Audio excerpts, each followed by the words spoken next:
नमस्कार, city post में आपका स्वागत है। मैं हूं श्रीकांत प्रत्युष। लगातार मैं आपको उत्तर प्रदेश की राजनीति से रूबरू कराता रहा हूं। उत्तर प्रदेश में विधानसभा का चुनाव है और उसको लेकर बिहार की राजनीति भी गरमाई हुई है। बिहार में जेडीयू बीजेपी के नेता आमने सामने हैं। मुकेश सहनी 165 सीटों पर चुनाव लड़कर बीजेपी की चुनौती बढ़ाए हुए हैं। तो एनडीए में घमासान चल रहा है बिहार में और चुनाव हो रहा है उत्तर प्रदेश में। तो हमारे सहयोगी अभिषेक मिश्रा हैं जो मेरे साथ अभी बैठे हैं। इन्होंने उत्तर प्रदेश का दौरा किया था। चुनाव में लोगों का क्या मूड है उसको भांपने गए थे। अभिषेक, आपका स्वागत है। आप बताइए, आप उत्तर प्रदेश चुनाव में गए थे। जी सर। क्या है लोगों का मूड और मिजाज? बड़ी कांटे की लड़ाई नज़र आ रही है सर, जो मैंने समझा है। और जो दर्शक ये बातचीत हमारी देख रहे हैं वो जानते हैं कि जो हमारी शिक्षा दीक्षा है पत्रकारिता की और ये जो डिजिटल मीडिया की वो आपसे ली है। तो आपने जो समझ मुझे बख्शी है उस समझ के हिसाब से मैं यही समझ पाया। मैं पहले वाराणसी गया, चुनार गया, आजमगढ़ गया, निजामबाद गया, कई जगहों पर गया, कई गांवों में गया। इस बार बड़ी कांटे की लड़ाई है और 40-45 का मामला है। 40-45 से मेरा मतलब यह है कि अगर 45% सीटें आप एनडीए गठबंधन को दे रहे हैं तो 40% सीटें आपको समाजवादी पार्टी गठबंधन को देना होगा। और मेरे हिसाब से बाकी का जो 15% है, 85% के बाद जो 15% सीटें बच जाती है जो दूसरे दलों के खाते में जाएगी, वो 15% निर्णायक होगा। लेकिन आपके हिसाब से तो मुझे लगता है कि अखिलेश यादव की सरकार बन जाएगी। हाँ, क्योंकि इतना कम अंतर रहेगा। तो जो बाकी दल हैं वो तो सरकार बनाने की बारी आएगी तो अखिलेश के साथ जाएंगे। बिल्कुल, क्योंकि वो बीजेपी के विचारधारा से मिल नहीं खाते हैं। बिल्कुल। और जो कॉन्फिडेंस समाजवादी पार्टी के नेताओं और कार्यकर्ताओं में और जो माहौल बनाया है अखिलेश यादव ने उत्तर प्रदेश में, और खासकर समाजवादी पार्टी के दफ्तर के बाहर जो मेला हमने देखा है, एक बार नहीं कई बार, और मैं तकरीबन 3-4 दिनों तक रोज गया हूं। समाजवादी पार्टी के दफ्तर के अंदर भी गया, दफ्तर के बाहर भी गया। जनता के बीच में जाने पर जनता का मूड का आकलन किया जाता है जी, और पार्टी दफ्तर में जाने से पार्टी कार्यकर्ताओं के मूड का आकलन होता है। तो आप पार्टी के दफ्तर में गए, हर पार्टियों की पार्टी के दफ्तर में, तो क्या देखा और क्या पाया? देखिए सब, चूंकि हम लोग एक तो बिहार से शुरू करते हैं। बिहार के जो राजनीतिक दल उत्तर प्रदेश में चुनाव लड़ रहे हैं, मेरा मानना है कि वो अनमने ढंग से चुनाव लड़ रहे हैं या वो मानते हैं कि बस एक तो जेडीयू ने ऐलान कर दिया है बीजेपी के साथ गठबंधन होना था, नहीं हो पाया। अब जेडीयू ऐलान कर चुकी थी कि उसको चुनाव लड़ना है तो उसने अब वो चुनाव लड़ रही है। लेकिन जेडीयू अकेले चुनाव लड़ेगा तो क्या नतीजा होगा सबको पता है और ऐसी तैयारी भी वहां नहीं दिखती। और आरसीपी सिंह ने भी कह दिया है ना जी कि उत्तर प्रदेश में जेडीयू का अकेले चुनाव लड़ने का कोई मतलब नहीं है। कोई मतलब नहीं है। यहां तक कहा था कि बातचीत अभी चल रही थी, क्योंकि जेडीयू को जिन सीटों पर चुनाव लड़ना था उन सीटों पर चुनाव आखिरी चरण में होने वाले थे, तो समय था, लेकिन पार्टी ने जल्दी कर दी। तो हो सकता है कि हाँ, ललन सिंह और आरसीपी सिंह के बीच जो लड़ाई चल रही है उसकी वजह से ये हुआ। बिल्कुल। लेकिन आपको लगा कि जेडीयू का कोई नहीं, जेडीयू के जो राष्ट्रीय सचिव हैं रविंद्र कुमार या रविंद्र सिंह हैं, वो उनको वहाँ भेजा गया था। लेकिन हमारी जब बातचीत हुई, हमने बातचीत करने की कोशिश की उनसे, उन्होंने कहा कि मुझे कुछ पता नहीं है। प्रदेश अध्यक्ष निजी कारणों की वजह से नहीं आए थे। जो अनूप सिंह पटेल हैं, 2-3 उनके घर में किसी का एक्सीडेंट हुआ था तो नहीं बातचीत हो पाई।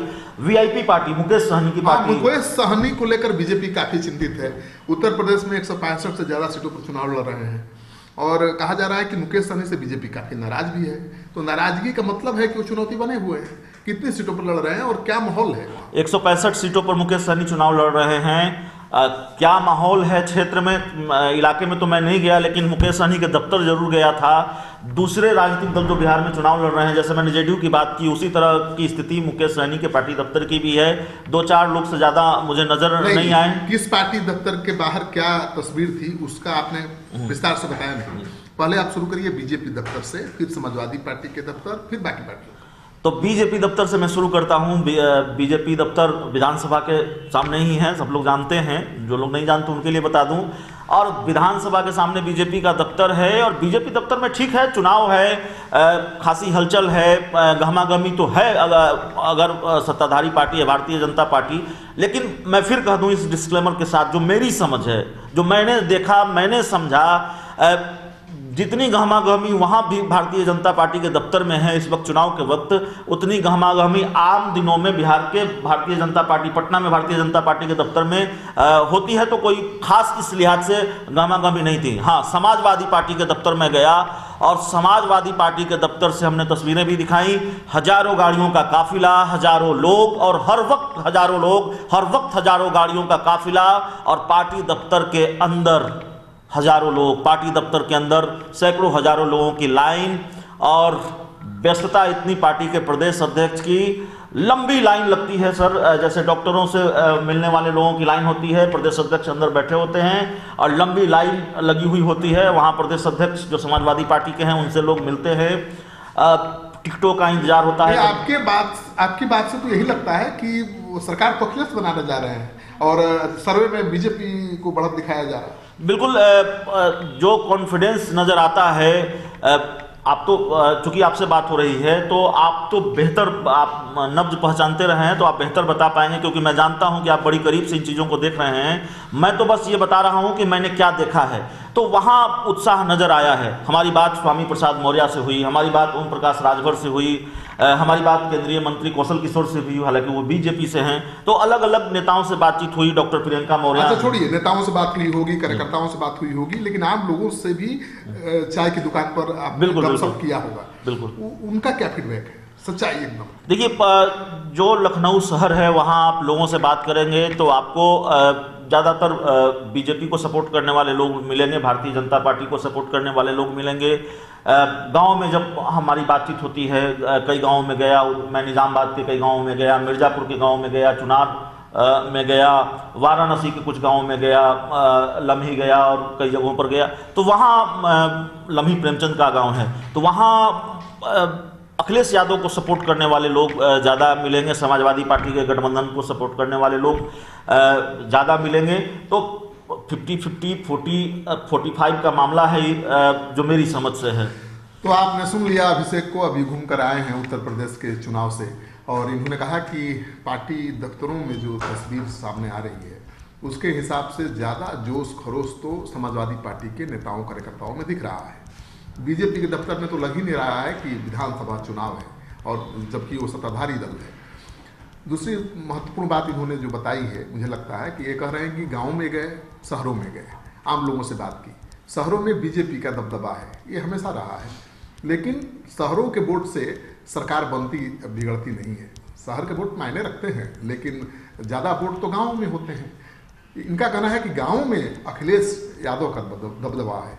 तो मानकर चलिए, चुनावी सर्वे जो भी कहें, अभिषेक की बात पर भरोसा करें, इनकी रिपोर्ट पर भरोसा करें, तो ये तस्वीर उभर कर सामने आती है कि उत्तर प्रदेश में कांटे की लड़ाई है, और कौन सरकार बना पाएगा कह पाना बड़ा मुश्किल है, क्योंकि लड़ाई योगी आदित्यनाथ और अखिलेश सिंह के बीच है, अखिलेश यादव के बीच है। दोनों ही ऐसे मुख्यमंत्री हैं जिन्होंने 5 साल का कार्यकाल पूरा किया है। उत्तर प्रदेश में 36 साल का जो राजनीतिक इतिहास है, कोई 5 साल तक मुख्यमंत्री रहा ही नहीं। अखिलेश यादव 5 साल तक मुख्यमंत्री की कुर्सी पर रहे, योगी आदित्यनाथ भी 5 साल तक कुर्सी पर रहे, लेकिन दोबारा किसी की सरकार बनी नहीं वहाँ। अब क्या अखिलेश या योगी, दोनों में से कौन नया रिकॉर्ड बनाएगा दोबारा सरकार बनाने का?